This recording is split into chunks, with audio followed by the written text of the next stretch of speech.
O PCC começou uma de suas primeiras fases dela no final de 1940, poucos meses após o então líder comunista Mao Zedong assumir o poder. O Partido Comunista lançou uma campanha chamada Reforma Agrária. Mao mobilizou os camponeses mais pobres do país, ordenando-lhes que tomassem violentamente as terras controladas por proprietários de terras. Muitos proprietários foram espancados até a morte durante essas sessões de luta comunista. Para justificar a matança, o PCC primeiro teve que garantir que a sociedade chinesa tivesse um ódio generalizado contra os proprietários de terra. Se não houvesse o ódio pré-existente, o PCC o criaria.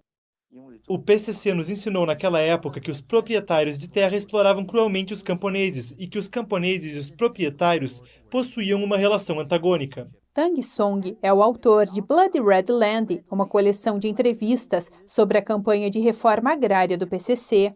O ex-professor foi expulso de sua universidade na China por realizar pesquisas sobre as atrocidades que aconteceram durante a campanha. Ele entrevistou mais de 100 chineses que vivenciaram pessoalmente o movimento.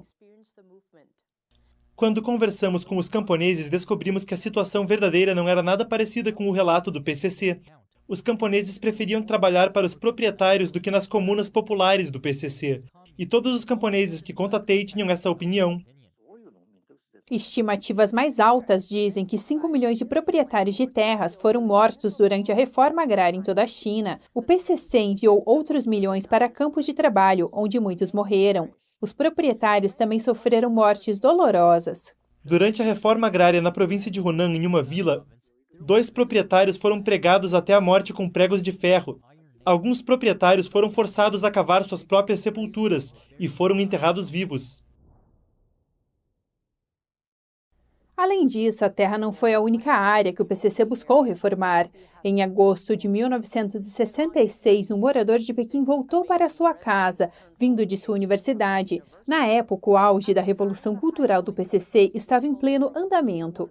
Em um final de semana, ele e seu irmão saíram para comprar café da manhã, mas o que ele testemunhou naquele dia o marcou desde então. No caminho, eles passaram por uma igreja católica, perto do portão de Shuaun, da cidade. Quando passei pela igreja, vi que a porta estava lotada de pessoas. Quando cheguei à porta, vi de 20 a 30 freiras de pé na porta, e os funcionários da igreja, em seus uniformes, baixavam a cabeça. Um grupo de guardas vermelhos o cercou, gritando: "Abaixo a Deus!" Quando caminhou até a outra porta da igreja, Ma viu um homem de meia-idade deitado no chão. Um grupo de guardas vermelhos ou guardas do Partido Comunista usando uniformes militares amarelos o cercou. Os guardas o obrigaram a gritar, "Abaixo a Deus", e ameaçaram matá-lo caso ele se recusasse. Esse homem tremia. Ele disse: "Não me atrevo a gritar. Não me atrevo a gritar. Sou um fiel desde a minha infância. Não me atrevo a gritar." E então os guardas vermelhos correram até ele como uma matilha de lobos e usaram cintos com fivelas de cobre para bater em sua cabeça. Sua cabeça logo jorrou sangue. Ele caiu no chão, se contorceu por um tempo e parou de fazer barulho. Este foi apenas o início da Revolução Cultural do PCC, que durou 10 anos. Mao Zedong iniciou o movimento para reforçar o culto à sua personalidade e livrar-se de seus oponentes políticos. Em agosto de 1966, Mao escreveu uma carta que apoiava entusiasticamente os guardas vermelhos. Naquela época, eles eram, em maioria, estudantes do ensino médio de Pequim, que juraram eliminar qualquer um que não seguisse a linha maoísta.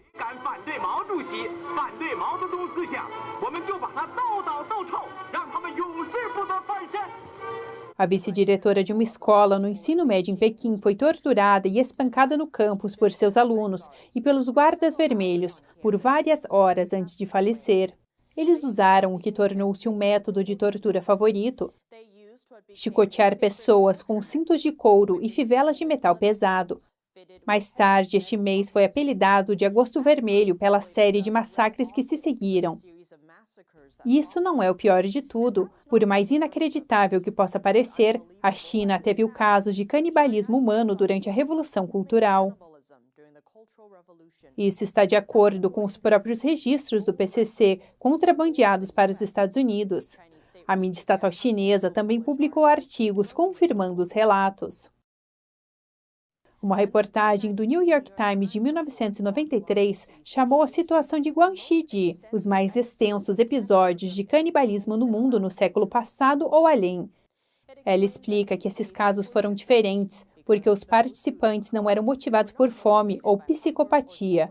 Em vez disso, as ações aconteceram em público, foram organizadas por oficiais locais do Partido Comunista e as pessoas juntaram-se para participar delas, para provar seu ardor revolucionário ao PCC.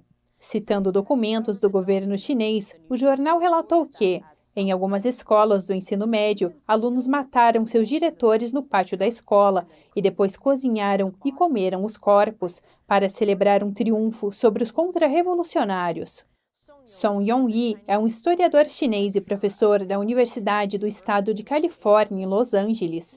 Ele conta uma história sobre como uma divisão local do governo comunista da China basicamente forçou as pessoas a comerem as outras.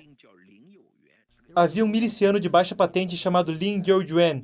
Embora esse homem também fosse um assassino, no início ele não comia pessoas. O ministro do Departamento Militar do Condado, Huang Yi-yuan, disse a ele: "Vai, mate alguém, e após a matança, traga-me o fígado, queremos queimá-lo e comê-lo." Lin questionou-se: "Como posso fazer isso?" Então, na primeira vez, ele resistiu. Quando ele voltou, o ministro o avisou que, da próxima vez, se você deixar de cumprir essa ordem de novo, vamos comer você. Esse miliciano então começou a matar pessoas ativamente, cortar seus fígados e tirar suas vesículas. Song incluiu muitos outros casos semelhantes em sua pesquisa e detalhou a violência patrocinada pelo Estado. Os registros oficiais do PCC dizem que durante a década da Revolução Cultural, mais de 130 mil pessoas foram executadas sob a acusação de serem contra-revolucionárias. Mais de 200 mil foram espancadas até a morte durante sessões de luta violenta, organizadas por funcionários do partido, e mais de 7 milhões sofreram ferimentos permanentes. Especialistas dizem que estudar a história sombria é necessário. Por que ainda queremos voltar a este período da história? Ele tem um significado muito importante, que é nos permitir compreender a natureza do Partido Comunista Chinês. O Partido Comunista pode até mudar seus líderes, mas não mudará a si mesmo para melhor. As democracias ocidentais têm se envolvido com o regime chinês desde 1970, quando abriram seus mercados e economias a Pequim. Acreditava-se que se a China fosse exposta a valores democráticos e fosse bem-sucedida financeiramente, o país acabaria por parar de matar e abraçaria a democracia.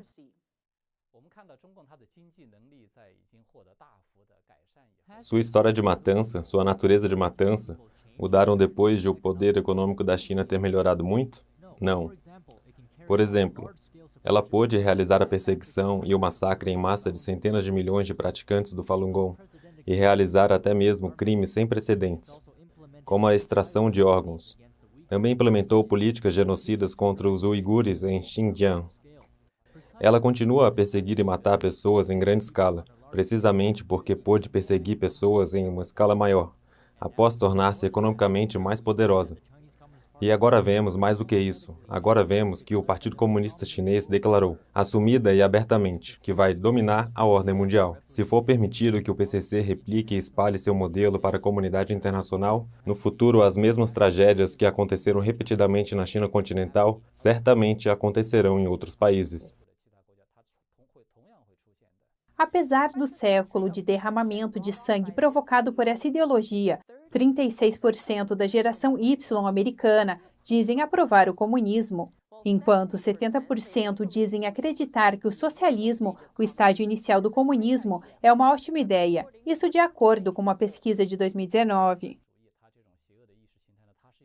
A perversa ideologia do comunismo tem dois lados. Tem seu lado violento e cruel, e ao mesmo tempo é muito boa em enganar. Quando o comunismo apareceu pela primeira vez na China continental, ele também usou belos slogans e perspectivas sociais muito tentadoras para atrair pessoas a se juntarem a ele, para se identificarem com ele. Mas somente quando chegou ao poder, ele revelou sua verdadeira face. Essas foram as tragédias que vimos na China continental, na União Soviética, no Camboja. Vimos muitas dessas tragédias repetidas vezes.